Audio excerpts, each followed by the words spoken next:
Alo. Assalomu alaykum. Assalomu alaykum aka.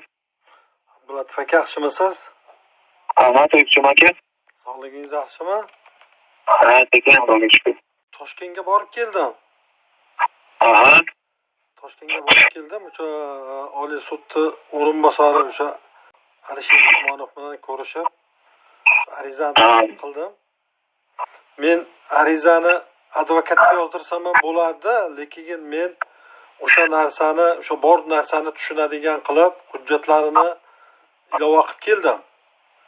Endi u haligi sudyalarni o'zi o'sha holatni ko'rib turib, endi advokat haligi monoprofessional kodeks, kodeksga asosan deb yozadi-yu o'zi aslida. Lekin men fuqaro sifatida meni o'zim o'sha narsani, o'sha holatni to'g'ridan to'g'ri ochiq tushuntirib, o'shalarga hujjat taqdim qildim. Bunga sabab endi bugungi kunda o'sha borib Oliy sudgacha bora oladigan o'sha advokatlarni narxi juda ham qimmat Abdulatifda. Bitta advokat bilan gaplashsam $10,000 hisobida berasiz desa, bitta advokat bilan gaplashsam $6,000 hisobida berasiz desa-da. Endi bu narsani bugungi kundagi mana shunaqangi so'raydigan summani mana shunaqangi holatda sudlanib turgan odamlarda bir 70% ko'tarmaydi bu summani-da. Shuning uchun sudyalarimiz o'zi o'sha haligi insonparvarlik nimasida o'sha birinchi o'rinda tamoyilda, o'sha adolat tamoyilda ko'rib, o'zlari o'sha protsessual kodeksga solib turib, fuqarolarga yordam qilish kerak o'zi aslida-da. O'sha Alisher Usmonov ko'rib, bo'ldi, qonunni ko'rib chiqamiz dedi, men tushuntirdim. Endi men unga ko'p gapirmadim. Unda edi sudyalaringni men bunaqa deb qo'ydim, bunga nimaga savol bermayapsiz? Nimaga shu e'tibor bermayapsiz holatga? Bu faol sifatida o'zingiz tanisangiz meni taniyapsizmi desam, tanidim dedi. İlk marta ko'rishganmizda ilgari, endi sayyor qabulda yurgan paytida bu yerda. ishlaganda. Endi shu sudyalar endi haqiqatdan ham agar bir adolat bilan ishlarni ko'ra olsa, mazmunan ko'rsa ishni, uni bir kishi kodeksga solib kelsa, shunaqa ekan deb tasdiqlab beravermasdan ishni shu mazmuniga qarasa, bunaqangi jinoyatchilik ortib ketmaydi juda. Bugun shu ichki ishlar prokuratura bu narsani yaratib kirsa, shular bilan maslahatlashib qiladigan narsani bugun sudyalarni aksariyat holatda qilib beryapti-da. Shuning uchun ijtimoiy tarmoqlarda ham shunaqangi bo'lib yotibdi. Keyin o'sha korrupsiyani bugun gurkurab yashnasiga o'sha o'g'it bo'lib turgan holat, haqiqiy holat o'sha sudlarda bugun ishlarni mazmunan ko'rmasligi, keyin o'sha sudlardagi korrupsion korrupsiya bo'lmaydigan bo'lsa, birov zakaz bo'lmaydi-da hech qachon. Noqonuniy harakat ketyapti. Mazmunan ko'rsa ishni, uni bir kishi kodeksga solib kelsa, shunaqa ekan deb tasdiqlab beravermasdan ishni shu mazmuniga qarasa, bunaqangi jinoyatchilik ortib ketmaydi juda. Bugun shu ichki ishlar prokuratura bu narsani yaratib kirsa, shular bilan maslahatlashib qiladigan narsani bugun sudyalarni aksariyat holatda qilib beryapti-da. Shuning uchun ijtimoiy tarmoqlarda ham shunaqangi bo'lib yotibdi. Keyin o'sha korrupsiyani bugun gurkurab yashnasiga o'sha o'g'it bo'lib turgan holat, haqiqiy holat o'sha sudlarda bugun ishlarni mazmunan ko'rmasligi, keyin o'sha sudlardagi korrupsion korrupsiya bo'lmaydigan bo'lsa, birov zakaz bo'lmaydi-da hech qachon. Noqonuniy harakat ketyapti turgan bo'lsa, o'sha narsani ochiqlaydigan odamning ustida zakaz bo'ladi doimda. Bugun mana ijro intizomi masalasida faoliyat olib borayotgan o'sha bugungi kundagi faollarga tuhmat bo'lmasa hech qachon bitta narsa yopishtira olmaydi-da. Endi faoliyatini yuzasida bitta so'zni ushlab olib, bir dona so'zdan jinoyatchi yashasligi bugun sudlar o'sha holatda, shu jinoyatda o'sha sodir etilishlik maqsadiga o'sha to'g'ri qaramay turganligini oqibatida bo'lyapti. Men o'sha nima qilganim, o'sha men unaqangi talashmadim, uyga borib aytdim shunaqangi sudyalarni bugun ishga mana shu narsalarni qabul qilib ko'rganligi uchun biz mana shunaqangi aybdor bo'lib turibmiz. Lekin bitta men hozir o'zimni oqlagani kelmadim siz oldingizga. Men o'zimda proseslar davomida o'qilayman. Albatta ko'ramiz, Oliy sudgacha yetib kelamiz, sababi sudlarda bu holatini biz ko'rsatamiz, dedim Alisher Usmonovga-da. Lekin mana bu narsada hozir menga mana qilib qo'ygan bugungidek jazosi meni hayot tarzimga juda ham qattiq ta'sir qilyapti. Aslida asoslanmagan narsalar bilan qilgan bu narsani. O'shaning uchun qattiq ta'sir qilyapti menga. Buni o'sha sud instansiялari o'tguncha jazoni to'xtatib turishligiga amaliy yordam bering dedim. Bo'ldi, qonunni chiqamiz dedi. Endi men o'sha haligi ayuhannas solgani yoki nima qilgani bormadim. Qani Oliy sud fuqarolarga qanday ahamiyat beryapti borib tushuntirsa, advokatsiz borib tushuntirsa, o'zi shuni tushuntirsa, qani Oliy sudda o'rinbosariga borgan narsaga sudyalar qanchalik ahamiyat beryapti.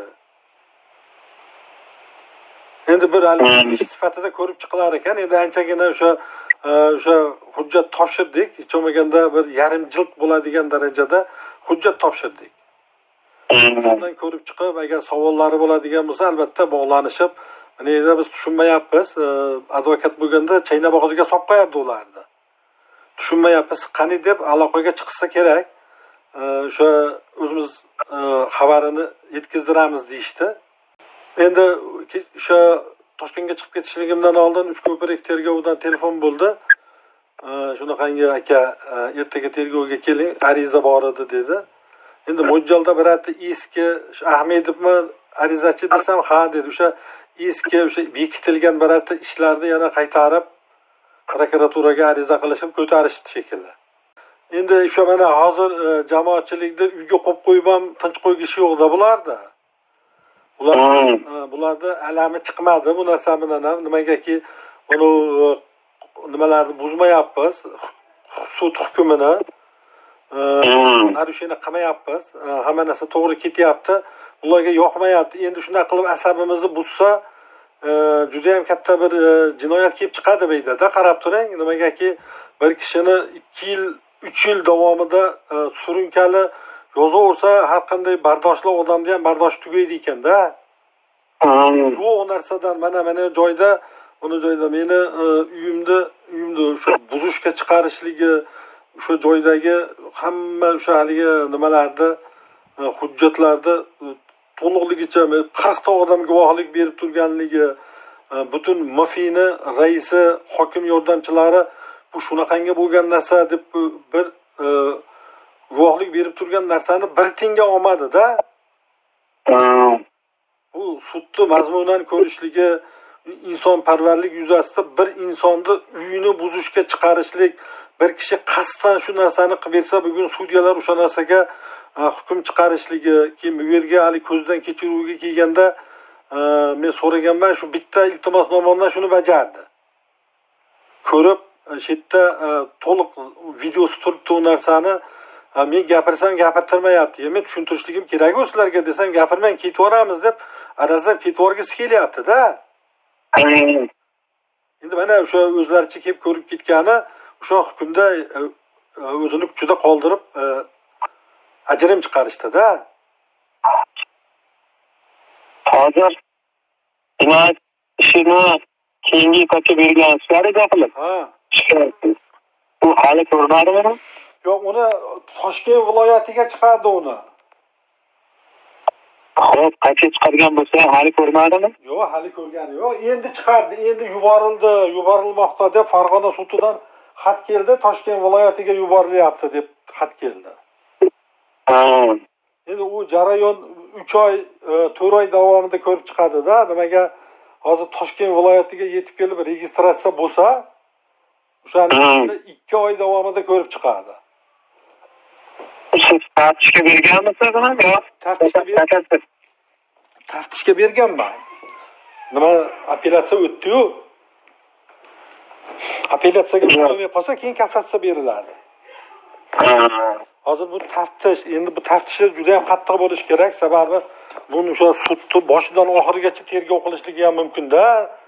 Taftish. Endi Toshkent viloyatiga ko'chganligi bir hisobda yaxshi. Endi hozir mana qilib, yana mana qancha harakat qilishlari bularda aytapman, mana qancha yana o'sha Ahmedov Maqsudjonda o'sha yozuvchi bo'lishligi, bunga shu ichki ishlar jim qarab turishligi, bu shu boshidan juda ko'p aytdik-da. Bundan oldingi rahbarlarga ham, hokimlarga ham gapirganmizda, bir kishining bunaqa qilib muntazam ravishda yozaverishligi butun katta narsani keltirib chiqaradi. Buni xatti-harakatiga bir qaranglar. Meni endi bu murojaat qilishlik huquqim deb turib, shu huquqidan bunaqangi qilib bir kishini yo'q narsaga bosim o'tkazdirib aytyapman. Bunga agar bitta davlat organindagi kattaroq rahbar bunga yordam bermaydigan bo'lsa, bu narsalarni tasdiqlanmaydi hech qachon sudda ham-da. Hozir o'tkazdirib turgan narsasini, mana buni uy masalasida-da, mahalla keldida 25 ta odamdan birgalikda bu o'zimiz ko'rlaganimiz dalolatnomasini qildi. Undan keyin Uchko'prik melioratsiyasi keldida, mahallani yig'ib turib, haqiqatda mahallani o'zi qilgan ekan degan dalolatnoma qildi. Mahallani pechati bilan mahallani raislari birgalikda. Undan keyin Farg'onadan keldi. Farg'ona melioratsiyasi kelib turib, haqiqatda xalqni o'ziniki qilgan ekan deb turib, bu bizga qarashli zibirmas degan bizga qo'limizga ma'lumotnoma qilib berdi. O'sha ma'lumotnomani kabinetda o'tirgan odamga prokuraturani bosimi bilanmi, kimnidir bosimi bilan o'sha qog'ozni shuncha tashkilotlar qilgan qog'ozni bekor qildirgizdirib yubordi. Sudlar o'sha narsaga qaramadi. Dalolatnoma tuzgan birata mutaxassisni chaqirmadi. Iltimosnoma kiritdim. Mana shu mutaxassislarni chaqir, mana guvohlarni chaqir. Buni 4 ta xo'jalik shunaqa bo'lib o'tirib, biz birortasini chaqirib guvohlikka ikkala sud ham chaqirmadi-da. Shu yerini olgan odamimiz Shermuhammadni chaqir deb berdik. Uni ham chaqirmadi-da. Birorta ikkala sud ham birorta guvoh chaqirmadi. Shunday o'sha borib bosim bilan o'zgartirgan hujjatga mana yerda o'sha 60-yildagi chizmani da'vo qilganiga bitta buni hokimda qarorini men o'sha 4 ta xo'jalikka berib qo'yganligiga qaramadi-da bular. Bu aytyapman, bu bunchalik naglik qilib tashlashlik ertaga bu sudlardagi islohotlardan ham qo'rqmayapti-da bular. Endi ana uy masalasi bo'yicha kuchida qoldirgandan keyin ertaga bular sharmanda qilishlik uchun ijrosini yetalab kelishlikdan ham, uyingni buzaman deb ekskavatorlashlikdan ham qaytaydigan zot emas. Hozir bular viloyat prokurori hech ham bu Uchko'prikdagi holatni nazoratiga olmayapti-da. Ijtimoiy tarmoqda qancha gapirdik, bir og'iz o'sha matbuot kotibiga ham chaqirchi shu Ismoilovni degan gapni viloyat prokuroridan bo'lish kerak edi. Ijro intizomiga qaraydigan bo'lsa, bittagi holatdan, mana holatdan dod deb sudlarda ayblab yotganda nimaga prokuraturani shu tegishli organlari bor qiziqmaydi shu narsaga-da. Mana shu mas'ul bo'lgan o'sha yo'nalishlar bor. To'xtachi bitta fuqaro shunaqa deyapti. Olib ketib baqa hujjatini birortasiga bir protest masalan bersa bo'lardi-yu, ko'rib turib. Mana bir kishini yashash xonadonini buzishga chiqarib qo'yganiga viloyat prokurori tomoshabin bo'lib o'tiribdi shu narsaga. Endi viloyat hokimiga-yu fuqarolarni buni holati bir tinchalik emas. Agar bir tinchalik bo'lganda, qara, sen nima qilyapsan, bu fuqarolar nimaga bu uyini buzaman deyapti bunaqa holatda. Bunaqa holat deb gapirib yotibdi ijtimoiy tarmoqda. Jurnalistlar borib so'radi undan. Jurnalistlar gapirdi deb viloyat hokimi ham agar haqiqatda insonparvarlik prinsipi bo'lganda, bir kishining uyini buzishlik osonmi, menga qarang? Yo'q narsadan. Agar haqiqatan ham qurib qo'ygan bo'lsak ekan, endi qurib qo'yganmizda, bu o'zimiz qilib qo'ygan ish deb o'tirardik-da. Bu hayron bo'lib o'tiribmiz. Prezident nima deyapti-yu, bular nima qilyapti-da? Mana sudlar hozir birinchi o'rinda insonparvarlik, korrupsiyani agar bir dona nuqtasi bilib qoladigan, bu sezilib qoladigan holat bo'lsa, o'sha holat, o'sha yo'nalishga qattiq ahamiyat berishlikka chaqiryapti-da o'zi. Bizdagi Uchko'prikdagi sudlar $185 ming korrupsiyani kerak bo'lsa ko'z yumib o'tkazdirib yuboryapti.